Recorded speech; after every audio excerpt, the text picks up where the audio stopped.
Have you ever had life change in a single instant? One moment you're on a clear trajectory, full of plans, purpose and possibility, and the next, everything you thought you knew is gone. Today I'm joined by Kijuan Amey, an inspirational keynote speaker whose story redefines what resilience truly means. At just 25 years old, a motorcycle accident left Kiwi blind and fighting for his life. Yet in his own words, I may have lost my sight, but I did not lose my vision. In this deeply moving conversation, Kiwi shares how he found strength through faith, gratitude, and a relentless commitment to growth. We talk about trauma, purpose, and the courage to take life one step at a time, even when you can't see the path ahead. This episode will challenge your perspective on what it means to overcome, to rebuild, and to choose hope over helplessness. Hey everyone, and welcome back to the Leadership Project. I'm greatly honoured today to be joined by Kijuan Amey. Kijuan was an Air Force in-flight refueling specialist before he lost his sight in a motorcycle accident in 2007. And now he's relearned to walk and live without vision. And today he's an expert keynote speaker on the topic of resilience. What does it mean to be a resilient person? He's also an ambassador for wounded veterans and the best-selling author of a book called Don't Focus on Why Me. And his mantra is that I may have lost my sight, but I did not lose my vision. So there's a lot to unpack here today, and I'm dying to get into this content. So Kijuan, or sometimes known as Kiwi, tell us about this life-changing moment. In fact, I'd like to know what it was like before your motorcycle accident, where were you at in your life, and how things changed in these tragic moments. Yeah, absolutely, Mick. I can easily tell you that. I was, of course, in the United States Air Force, as you mentioned, serving as an in-flight refueling specialist. And that's actually where that nickname Kiwi, or call sign, as we say in the military, comes from. For those who are familiar with the Top Guns of the world, where you have Maverick and all those guys, that's their call sign. So my call sign was Kiwi. So that's where that comes from. It's just an aircrew thing. We got to have a call sign. So that was mine. It was also my childhood nickname. And so it made it a little bit easy of a transition, and I could answer to it very quickly. So that's where I was. I was 25 years old when my accident occurred, May 5th, 2017. And, I was on a very, I guess you could say, really nice trajectory as far as what I was going to do next in my career, as far as military life goes. I was currently enrolled in a 4-year degree, or a 4-year institution, to get a degree, a bachelor's, so that I could commission and become a pilot in the Air Force. And I wanted to fly the same aircraft that I was already on, doing the in-flight refueling and stuff. And the only reason I wanted to do that is because they were changing planes, and I really didn't like the new plane that they were getting as far as air refueling goes.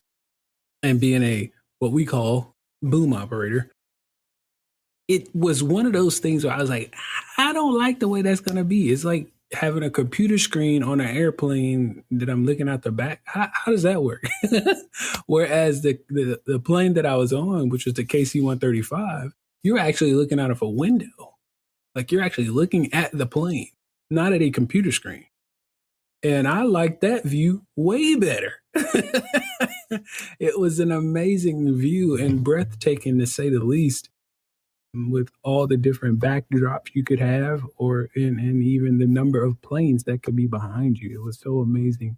I loved it. I loved that job as far as the refueling goes. But that day, again, it was May 5th, 2017. I was doing work for my business, because I also had a business, with me being in the reserves at this point, where I did website design and management, social media marketing, and photography. And on this specific day, I would be shooting some shots of a website that I managed. And I was taking pictures of the building. It was my church. So I was taking pictures of the building because the pictures that were on their current website were outdated. There was a lot of things that were not in the picture that were currently on the church. And you'd be like, well, is this the same church? Or is this the right church? And so I wanted to update that for them and give them the assurance that I am the right guy for your job in any way. And so that day, I would also go from driving my car, because I was driving my car that day, at lunchtime to switching out to my motorcycle to go right over to the church to take the pictures. I had my book bag on, and that's where I put my camera. This was not me taking pictures with a phone. This was me taking pictures with an actual Nikon for my camera lovers. And so I did that, and I was like, well, from my apartment to the church was only about a 10-minute ride or so, give or take. That's very short on a motorcycle. So I was like, oh, let me go ride somewhere else. And so I take off to the lake. And there's this lake not too far from the church. It's about 30 minutes one way, which is a great ride, especially one of those days. This is a nice spring day. I love spring because I don't have any allergies. And so I take off over there and make it there just fine, no problems. And I'm just enjoying myself at the lake, sitting on a dock. And then I realized, hey, you got to go home because we got work tonight. I looked at my watch. I was like, we got to work tonight for the Air Force. And so I get back on the bike, take off down the road, and somewhere along one of those intersections on this back highway, a silver Honda Accord pulls out in front of me. And of course, I hit him. But the reason I say that is because I don't remember it. I just know that I woke up in the hospital a month and a day later where everybody was telling me all this stuff that was happening to me, that had happened to me. And I'm like, wait, what? Who did what? And I was like, no, I'm just waking up, right? And so literally what happened was the guy pulls out in front of me. I hit him. My face crushed, hits into the car. I had to have my face restructured with two metal plates. I know the initial surgery they did on me, one of them was cutting. Can you see this part right here? Yeah. It cut me across the top from ear to ear, and to relieve swelling on my brain, because I had a lot of swelling on my brain. And the bottom portion of my right eye, the lid was torn off somehow. Don't know how. And my right eye was popped out. And then my jaw, of course, was broken. Teeth were cracked and chipped. I mean, that's just the upstairs.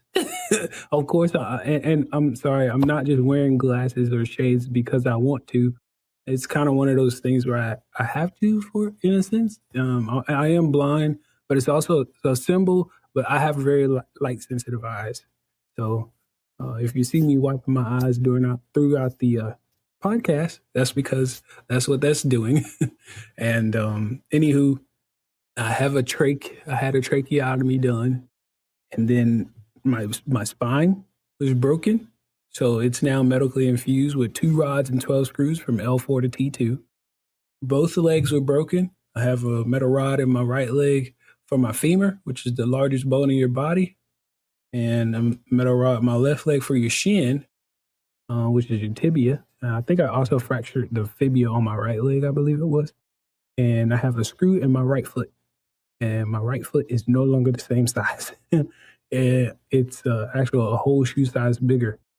So, yeah, that's like the gist of what happened. Well, thank you, Kiwi. Thanks for sharing so openly. The first thing that pops into my mind here is that trauma doesn't discriminate. This can happen to anyone at any moment. And most times, it's going to be something that you can't control. In this case, it's another driver, the Honda Accord, pulling out. You can't control that, right? So this can happen to anyone. So one day you're riding high, you've got your Air Force career, you've got your side hustle, you're studying, and the next day, 1 month and 1 day later, or 1 month and 1 week later, you're waking up in the hospital. Tell me what's going through your mind at this point when people start telling you what's happened to you. Yeah, well, of course, waking up wasn't easy because I woke up without sight. It wasn't that I was gradually losing it, So just imagine, you go to bed and the next morning you just, you open your eyes. Wait a minute, I can't see a thing. you know, Hey, this is not funny. Like, and then you reach for your face to see if something's over your eyes, like a blindfold or something. No, I have nothing over my eyes. I just can't see. And the same way I see right now is the same way I saw then.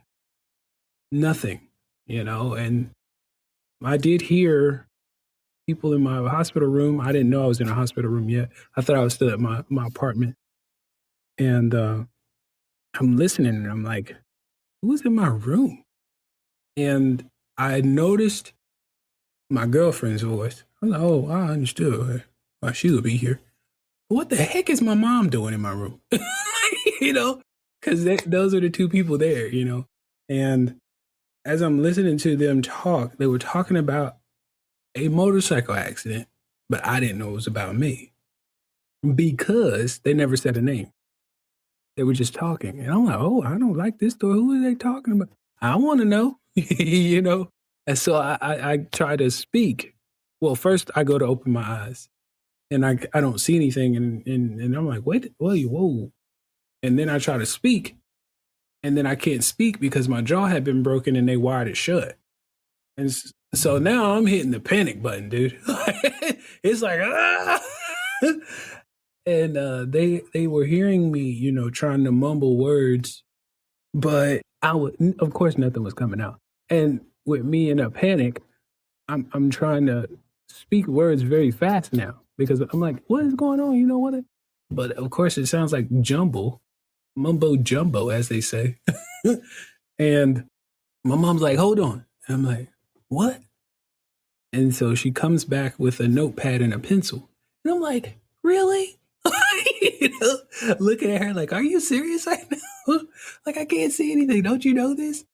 And that's all I could think. And I'm sure she knew it, but apparently I had been writing somehow subconsciously, I guess, and being able to communicate.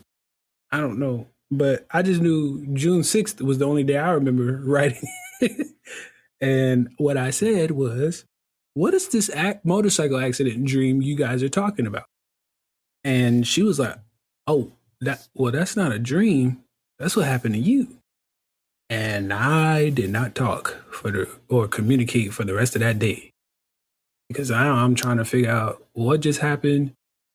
Like, it felt like the weight of the world just set in on me. All these things that you really did not think could ever happen to you until it does, That is exactly what we think. We go about life, and it's probably not good for us to be worried about it. Like, if we live in fear that something's going to happen the next day, that wouldn't be a very good existence. But yes. But the message is still there. It could happen to you, and trauma doesn't discriminate. Can I ask, your book is called Don't Focus on Why Me.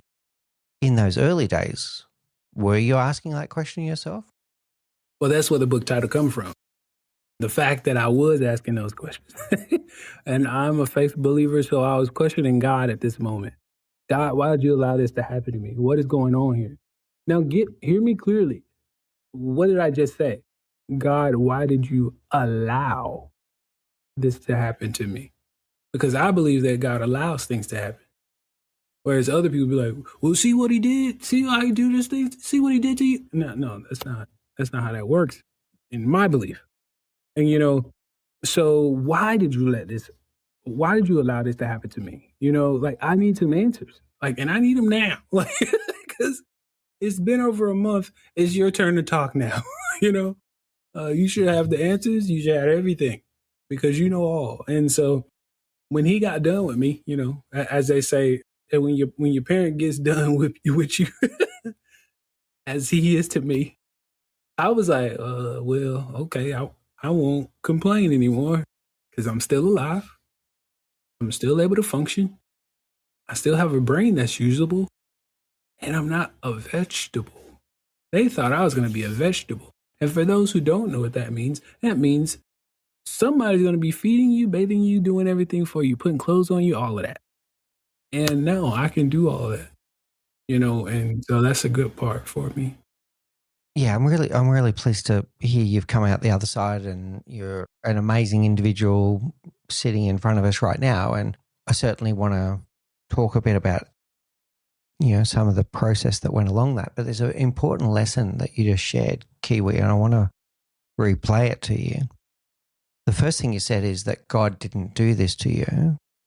I'm also going to say to you that the driver of the Honda Accord didn't do this to you. I can guarantee you they didn't wake up in the morning, rub their hands together and go, right, I'm going to go out driving today.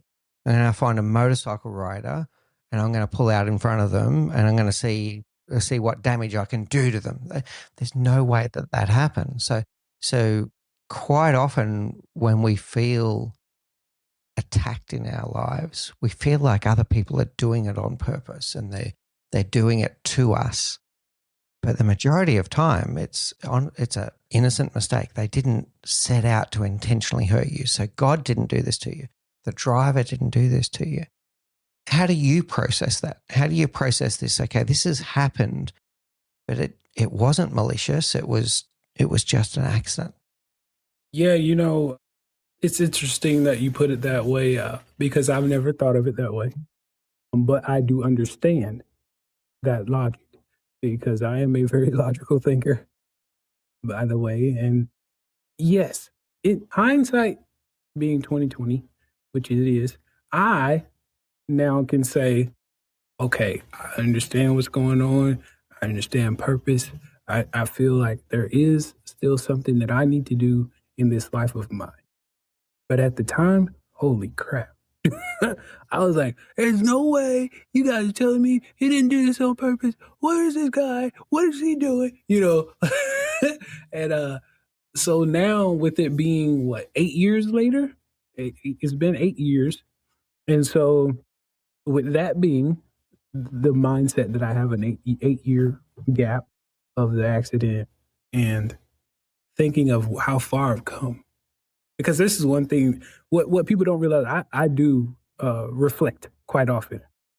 This is not just something I reflect before a podcast, before I get on the stage as a professional speaker. No, I reflect I reflect at the gym. Why do I reflect at the gym? Because I remember when I could not get out of the bed on my own. I remember when, if I was on the floor, it wasn't good. There was a bad reason behind that.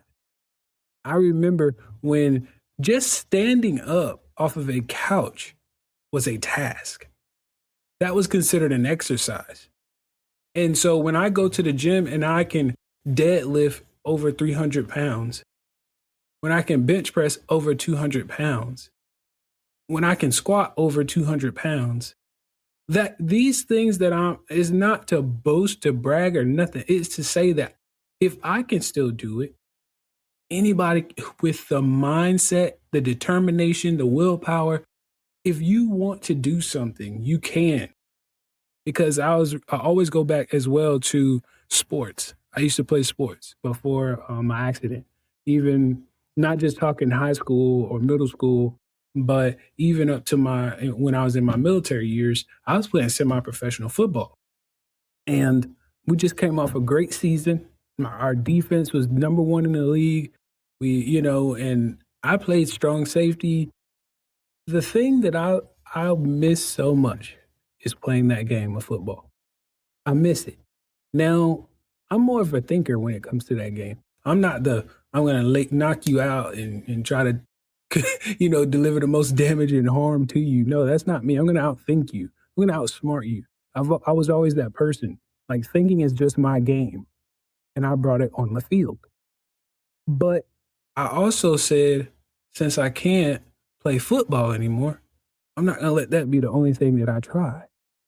I have since, Mick, with the ability of adaptive sports, I have since downhill skied, rock climbed, shot archery and air rifle, tandem cycled.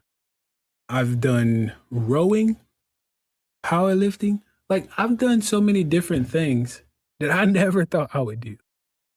And I'm out here doing it because there is a way. If you want to, you can do it. Yeah, really, really good. There's 3 lessons already jumping out for me. So I'll add a little extra flavor to the one about the person didn't do it to you. And I'm going to speak to the audience here and say we're talking major trauma here in Kiwi's life, life-changing trauma. Trauma doesn't always have to be capital T trauma. It can be having a bad day as well, right? It could be someone cut you off in traffic. It could be that your boss didn't treat you very well today. I'm going to say that most time they didn't do that to you as well. So if you're going home going, can't believe what the boss did to me today, I'm going to tell you that the majority of time they didn't do it on purpose and they weren't out to get you. They didn't wake up in the morning, rub their hands together and go, oh, what can I do to be a real jerk to my team member today? It's usually some level of unintended consequences of their actions or omissions. They don't set out to make your life a misery. They're not doing it to you. They're just making mistakes. That's the first one. The second one is what I'm hearing, Kiwi, is gratitude. I'm hearing gratitude that you're not focusing on what you don't have. You're focusing on what you do have. And the fact that you can get up off the couch, the fact that you can feed yourself, the fact that you're not dependent on someone else to do your life skills for you. Not now. I'm sure there was times where that was the case. And then the third one, I'm hearing and seeing someone in front of me that doesn't focus on what they can't do. I can't play football anymore. You're focusing on what you can do. I can, thanks to adaptive sports. I can ski. I can do this. I can do that. So you're not focusing on what you can't do. You're focusing on what you can do. So not focusing with the gratitude to be grateful for what you do have instead of being miserable about what you don't have. And then the resilience to not focus on what you can't do, but to focus on what you can do. They're the 3 big takeaways for me so far, Kiwi. How does that sit with you? No, you would be absolutely correct. Like those are great takeaways, especially the gratitude, because those are usually what my reflections are about. How far I've come. Like I was in the gym maybe a month ago, and it was after a workout, and I was sitting on the floor, and I was like, I think I might have been either stretching or just thinking about the workout that I did, and I was like, because I was talking to somebody I was there with, I was like, 8 years ago, I wouldn't have been able to do this. And they were like, do what? I was like, any of this. And they were like, oh, wow. And I was like, yeah, just think about that. 8 years ago, I wouldn't be able to do any of this, And so you talk about gratitude. I mean, it's a roller coaster of emotions because you just think about the what ifs. And then you also are grateful for the I'm still here, and the fact that I can come here and reflect on something like that. Yeah, good. So let me unpack that a little bit more, and then we might go into some of the darker days. What I'm hearing there in terms of this gratitude, I'm also hearing almost like a reframing. So I'm going to talk to the audience again here and have a think about Kiwi's story and how trauma doesn't discriminate. And you might be listening to the show on your way to work, and you might have a thought going through your mind, I have to go to work today. And I'm going to reframe that and say, no, you get to go to work today. And there's people that have been impacted by trauma who don't get to go to work today. So you get to go to work today. Or it might even be something that you've self-imposed. You might be training for a marathon, as an example. to use something similar to Kiwi's example of the gym, instead of saying, I have to go for my training run today, no, I get to go for my training today. What an honor and privilege that I get to get off my butt and go for a run today. That's special. That's special. And we shouldn't take it for granted, is what I'm thinking here. So tell me more about the darker parts. So let's get back to that hospital bed. Your jaw's wide up. You can't speak. You can't see. How did you take the first step to go from why me to why not me? And what do I mean by that? The why me is the pitiful, oh my God, my life is ending, to the, hang on a second, what can I do? Why not me? Of course I can write. Of course I can get up off the couch. Of course I can do these things. How did you go from why me to why not me? The most cliche thing ever. And it's one step at a time. So the biggest thing that we tend to do is to try to hurry up to 10 years. I don't want to hurry up to 10 years. I want to embrace the journey. Why am I trying to embrace it? Because if I try to skip steps, I'll never adapt to this life. And had I skipped steps to learn how to use my white cane, had I skipped steps to learn how to do orientation, had I skipped steps to learn how to fold my clothes, to learn how to pick out my clothes, to learn how to take a shower, to learn how to like, if I skip these steps that they taught me, I wouldn't know how to live by myself. I wouldn't know what to do when I'm just, by myself, because there's not always going to be somebody there. Yes, I'm blind. But you know what I also figured out is I'm not the only blind person. That is one thing I did figure out. And that was one of the big things that God revealed to me when I kept questioning him about why me. He's like, well, why not you? You're not the only blind person in the world.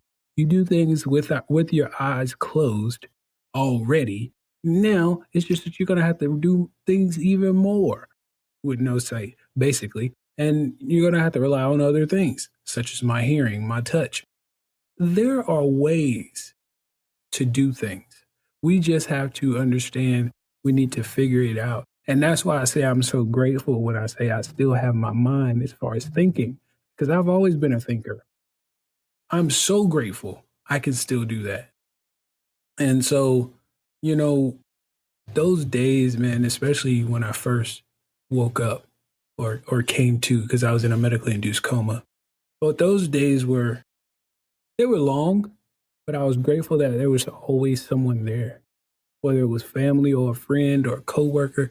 There was always somebody that stopped by, and I don't take this lightly when I say this. Everybody who stopped by to see me, I appreciate them to the utmost.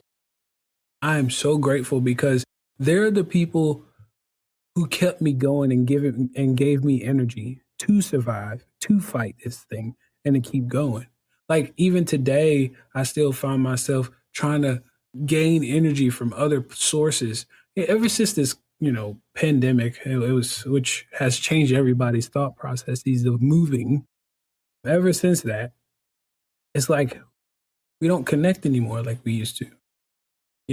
Kind of similar like this Zoom call or StreamYard with the podcast. We tend to distance ourselves. And now it's like, I have to beg you to come see me. I have to beg you to go hang out. Dude, why? It didn't used to be that way. So why are we doing it now? And so it's one of those things where complacency can get the best of us. Also, I find that fear monger is the real thing. It is really a factor, but to me, not so much.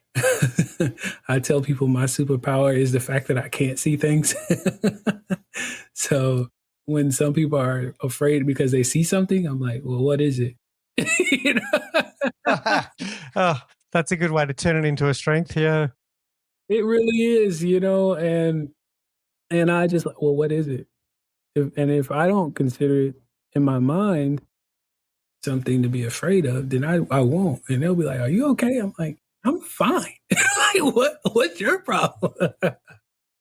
That's a great reframing there as well, Kiwi. So let me share something I took away from what you were just saying. It was the one step at a time. I know you said it's a cliche, but it was very interesting that, if you think about anything that you've done in your life from the time that you're a baby, no one ever went to 100 miles an hour in one step, ever, on any task. Whether it's you didn't go from drinking milk to eating a steak in one step.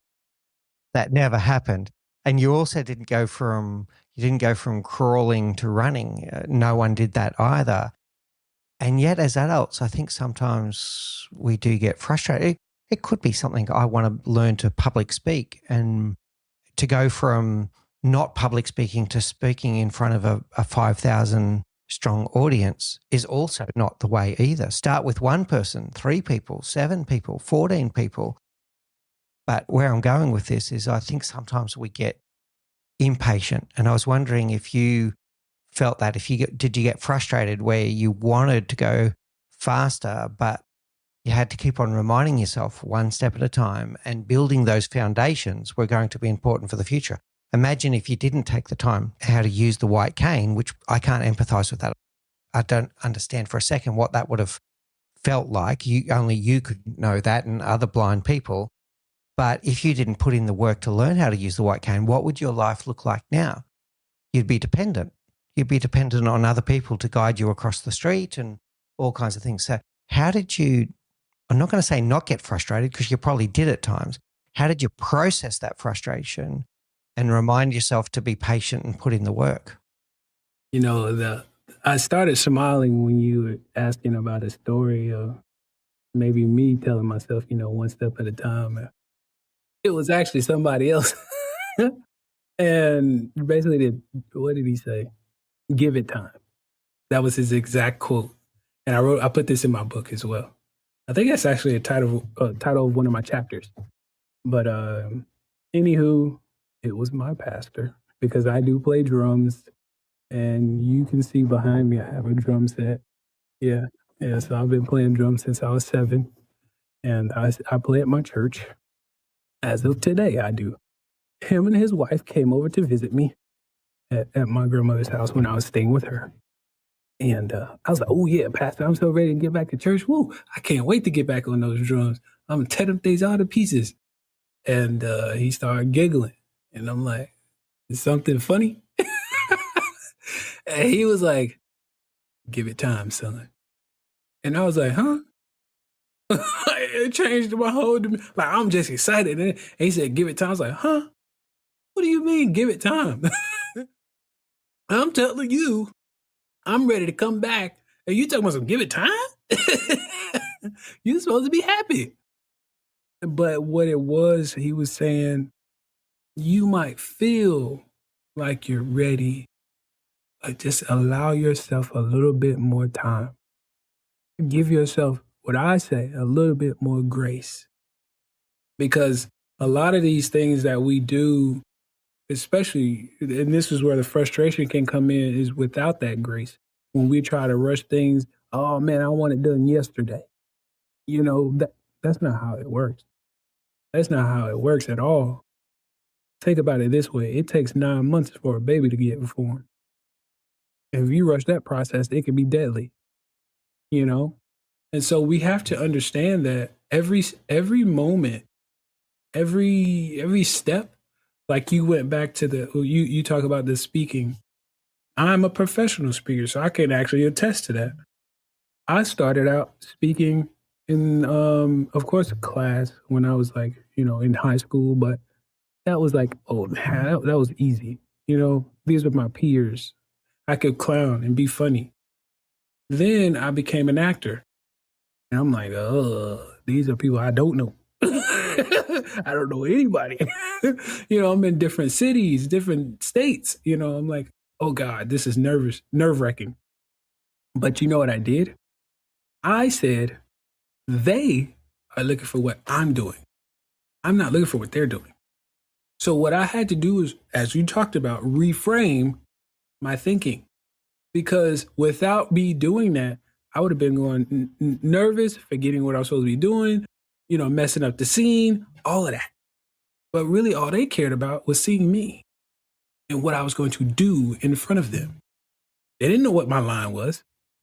They don't see the scripts backstage, you know? Like, and so I had to understand and grow from that. Then going into the military, when I had to do presentations there, now that's a little different because these people are somewhat seasoned. Some of them are, seasoned and they're more advanced at this stuff than you, but you're learning it. And so you're like nervous that you're gonna mess up on it and they're gonna call you out. Nobody's gonna do that in front of everybody. Now they might pull you to the side, but they would never do it in front of everybody. And so the other thing it will last is that if you feel like you're supposed to be farther along than what you are in whatever your career field is, what time have you put in? What training have you went and sought? Because I've actually went and paid for training with speaking from the best in the world. I'm not talking about like from my cousin down the street who took a public speaking class in college. No, I did that. I did a public speaking class in college. I'm talking about from the elites, literally the elites when it comes to speaking, that get paid hundreds of thousands every time they step on a stage. If you're not seeking betterment, how do you get better? This is the powerful balance that I'm hearing, Kiwi. So any form of mastery comes from putting in the work. The cliche of takes 10,000 hours to be able to master any skill. Probably shouldn't say that's a cliche. I think it's just a hard fact that mastery comes from putting in the work. And then the balance is the patience that it's one step at a time. Don't get frustrated that it's not improving as fast as you would like. But the dichotomy is it's also not going to happen if you're sitting on the couch. You got to take those steps. You got to take the first step, the second step, the third step. It's action, and pushing yourself just outside your comfort zone is where the growth happens. Then once the growth happens, then you'll start seeing progress. But I'm going to use a famous Bill Gates quote with you, Kiwi, here, and I'm going to get it slightly wrong, but the meaning will still be the same, that we overestimate what we can achieve in a day, a month, or a year, but we underestimate what we can achieve in 5 years or 10 years. And when I heard you before celebrating, look how far I've come, you said, like 6 years ago, I couldn't possibly have done this in the gym. And now look at what you're bench pressing now. That wasn't 1 day of action. That was 2,000 days of action. Taking one step further and pushing yourself out of your comfort zone that little bit further each time. So don't be impatient. Put in the work, but don't sit on the couch. Put in the work. How does that sit with you? Yeah, no, seriously, that's exactly right. Like that's exactly how it should be. I mean, I don't understand. If you're not putting in work, what are you doing? You know what I mean? It's almost one of those things. And when you were talking about the steps, skipping steps. See, here's my thing. With the military, especially in the aircrew world, we have checklists that we run on the airplane. These checklists have steps. If you miss a step, it could be catastrophic.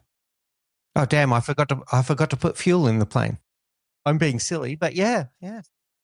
Well, I mean, honestly, like, wait, we don't have any gas. What's going on here? But anyway, it could be literally catastrophic. Like, we have an auxiliary power unit on the plane, the APU. If you're supposed to check the enclosures of that APU, because they have emergency doors that you push in and flashlight in there to see if there's fluid or if you can smell fumes, because that's a turbine in there. If that thing fires up and ignites those fumes, guess what? Hello, boom. I don't know if you ever seen an explosion, but I don't want to be on it. Because I would be right there with it. I'm on the plane when that thing fires up. But if I didn't check the enclosures, guess what? It's on me. And I could kill and who knows how many people. But I know at least three because it's usually three people on the plane, which is me and two pilots. Because I didn't do my step. Just one. That's all it would take. One step that I missed. So that's why I wanted to go back to that when you brought that up. Yeah, it's really good. And I think there's something in today's society that we're always looking for a quick fix. Many people looking to take shortcuts, but if you miss a step, it's at your peril. And if you don't put in the work, you won't have the foundation upon which mastery can be achieved. When I was thinking there about, putting in the work, I instantly start thinking of people like Michael Jordan and Kobe Bryant, etc. Cristiano Ronaldo for people that are more football fans instead of basketball fans. What was great about them? Did they come out of the womb as the world's best basketball player in Jordan's fan? No. He put in the work and he trained harder than anyone else. And he was there at practice before anyone else. He was there at practice after anyone else. He put in the work. And his mindset was unstoppable, by the way. So it wasn't just physical prowess. It was his resilient mindset and the way that he could motivate himself every day to push himself out of his comfort zone. There's something in greatness where they don't take shortcuts. Yeah. Mick, I got two questions for you. First off, I don't know if you knew this. Michael Jordan, did you know he got cut from his high school basketball team? Yeah, exactly. Okay, so the second question, what if he would have gave up? Exactly, yeah. He wouldn't be a 6-time champion. Yeah, exactly. He wouldn't be a billionaire. Do you know that these steps are what got him to where he is? They made him stronger. Right. He wouldn't have his own shoe, none of that. So yeah, greatness. All right. There's been lots of really great things that we've covered, Kiwi. I want one more, and then I'm going to summarize a little bit and take us to our final round. Your catchphrase, I may have lost my sight, but I did not lose my vision. What does this mean? Yeah, so of course, everybody knows I'm blind now after listening to this podcast, and if you follow me. But what that is referring to is I believe that vision is mental. We have vision boards for a reason. We're trying to get somewhere in life. We want this in life. We want that in life. We want to be able to have a wife, kids, however it is that you want your life, whatever it is. See, mine was, I may have lost my sight, but I didn't lose my vision. My vision was always to help others. I'm trying to help others in some ways, some shape, some form, some practice, whether that's mentoring, whether that's being an ambassador, whether that's being a public speaker, whatever it is, I'm trying to better somebody, trying to help somebody. I used to coach as well. I used to be a coach for football. I've done youth basketball as well, and bowling, I'm sorry. I did coach bowling because I grew up bowling at the age of 5. So I did coach that as well. But see, at some point, I was trying to help somebody be better than not just the next person out there that they're bowling against, but be better than me. If I don't want you to be better than me, there's no point in me coaching you. If I don't want you to be better than me, there's no point in me mentoring you. And so that's how I view that statement. Really good, Kiwi. Thank you. And congratulations on the success of look how far you've come. This is, I see an inspirational public speaker right in front of me who's got the world at his feet and a whole life ahead of him. And the whole thing could have been different if you had have just sat in that hospital bed and said, why me? Yeah. Let me summarize some of the key takeaways for the audience. So what have we heard today? We've heard that trauma doesn't discriminate. It can happen to anyone. That people, including God, don't do things to you. They generally don't go out of their way to try to hurt you. There are exceptions to this, but people aren't generally malicious. They make mistakes. So you need to be able to forgive and move forward. If someone has treated you badly, Doesn't mean you have to accept it and tolerate it, but you don't have to blame them for the rest of your life. And blaming people for your miscomings is the sure way that you will stay frozen and not progress in life. That gratitude of being grateful for what you have instead of being remorseful about what you don't have, about being able to focus on what I can do instead of focusing on what I can't do, and reframing that I don't have to go to work. I get to go to work. These are powerful reframings. And if you want to master anything in life, you have to put in the work. Be patient. Don't miss the steps. Put in the foundations. You don't have to be great to start, but you do have to start to be great. Get off the couch and take one step at a time. Push yourself just the other side of your comfort zone. You don't have to, if you're trying to play tennis, you don't have to take on Roger Federer in your first match, but you do have to pick up a racket. You do have to pick up a racket. So get off your butt and take the first step. Decide what you want to do and work out what those steps are and take the first step. But be patient with yourself and put in the work. That's where mastery will come. Thank you so much, Kiwi. I've absolutely loved this conversation. I'm going to take us now to our rapid round. These are the same 4 questions we ask all of our guests. So what's the one thing you know now, Kijuan Amey, that you wish you knew when you were 20? The investment advice I know now. That's what I wish I knew at the age of 20, because I would have put more money towards that. Good one. Yeah. I think we could all use a bit of that as well. Yeah, for sure. Okay, very good. What's your favorite book? My favorite book would probably be, oh man, what is it called? It's about atomic habits. Oh, shoot. Atomic Habits by James Clear? Yeah. Yeah, it's a brilliant book. Yeah. That's one of my favorites as well. Yeah. Yeah, I like that one. Now, there's an example of all of his building compounding habits. Talk about putting in the work one step at a time, but then compounding those habits over time and seeing how far you can come in a year, 5 years, 10 years. That's the basis of James's work as well. What's your favorite quote? My favorite quote is, when someone tells you you can't, show them why you can. Nice one. I like that one as well. I think I needed to hear that too. Very good. And finally, how do people find you, Kiwi? If people are going to be really interested in your work, whether it's the public speaking, your books, your motivation, your own podcast, how do people find you?